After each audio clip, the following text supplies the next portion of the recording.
Welcome to Every Dull Moment. I am Greg Blythe, and this video is kind of long overdue.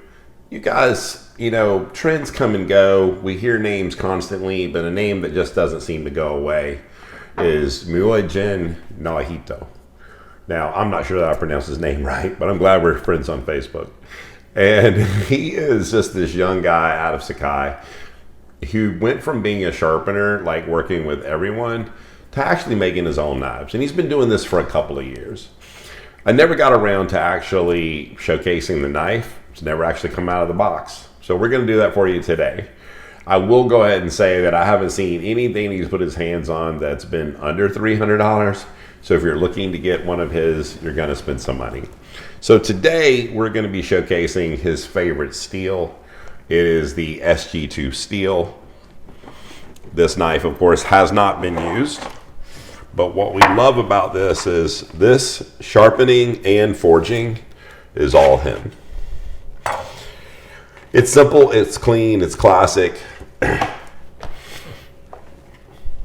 And we're going to find out if it's sharp. What I do want to showcase, as soon as my wife gives you the close-up on all the fine little points of this knife, is some of the other work. I mean, you guys know him for working with the brand like Konosuke, and you guys also know him working with Tetsujin, as well as even working with Nakagawa-san. So we are going to show you, if you remember the Tetsujin metal flow,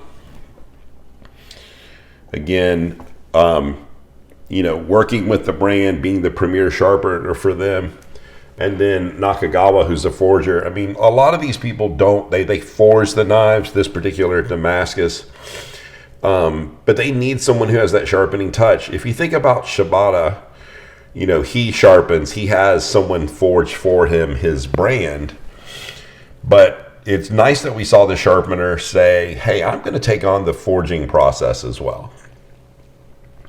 Okay, so even though he's worked with some more exotic work, he just did something nice and clean, and we're glad to show it to you today. So again, I'm sorry that it took so long to bring it to you, but I'm glad it's finally going to get to see some daylight. If you are thinking about purchasing this line, you have an opportunity to see the fit and finish of all the details according to him, and not the details according to the other people. So let me go ahead and move these real quick, and let's take a look at, my wife has already given me a shot of the choil, shot of the different, let's go ahead and get the thickness. I just want to showcase. We were having some slight lighting difficulties, but. Like his thickness versus, this is the Tetsujin brand. So as a sharpener, I'm not sure if he's doing all the grinding when he's sharpening. I'm not sure if like someone else is coming in and doing the grinding and he just puts the final edge. But those two thicknesses look quite similar. Yeah, I mean, this one's thinner. Yeah, he's a little bit, I think he's got his personally a little bit thinner. It is thinner. No, it is for sure. And then let's see, now I can tell you there's a significant weight difference. Let me see if the blade is a little bit longer. This one, so that would make it. But it's definitely thinner than the Nakagawa. Mm-hmm. All right, so he wanted to make a slicer for you. So let's go ahead and check out and see what this bad boy brings. Now I'm sure a lot of you who are into knife collecting have made it a point to get one of his a while ago. But for those of you who are still thinking about it, we're going to let you know the facts. So the first thing we like to do before the blade touches anything is we go ahead and get a score for you. So this is out of the box.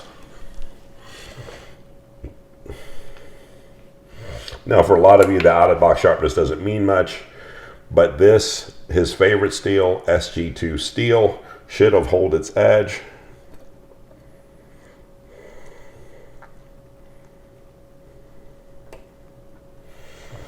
Okay. So sub 200 is what we like. Let's just go and get another one real quick.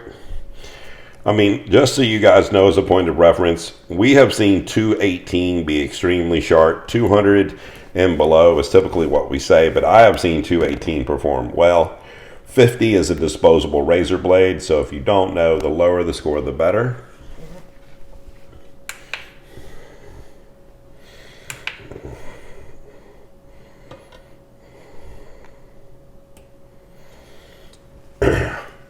So a little bit towards where it's a little bit thinner towards the front, a little bit sharper.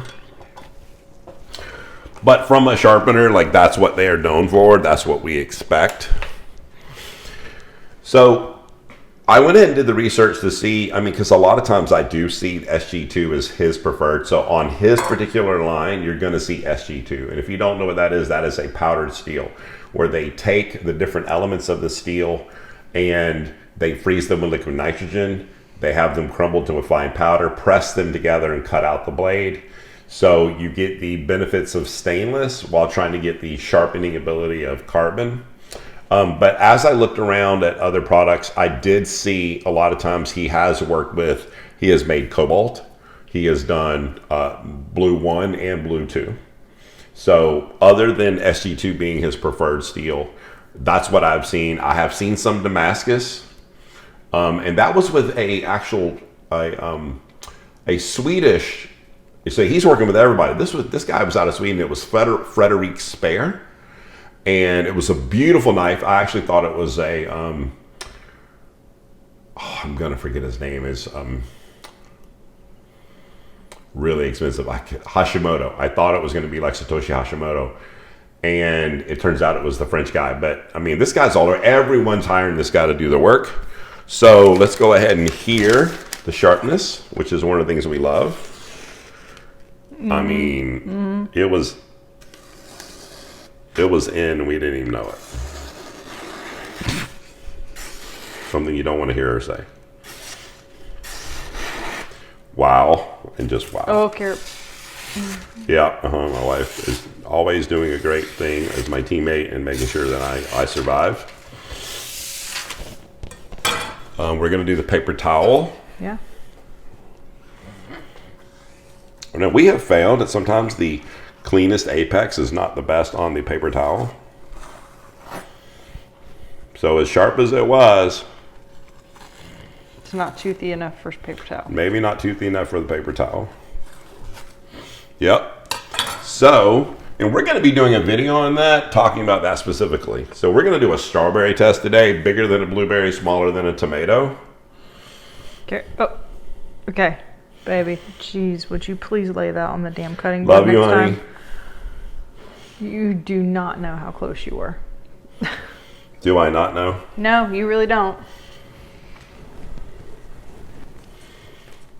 I can tell that it's like it bites the teeth of like the seeds on the side. So the strawberry test is quite interesting. Different. It is different because of the texture of the strawberry on the outside. You got a boo-boo spot. Yeah. It's just a little bit riper there than other places. Uh-huh. As the strawberry continues to get smaller. Wow.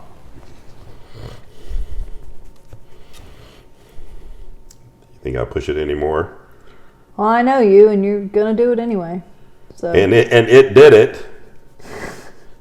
So I think we can say that was definitely not a dull moment.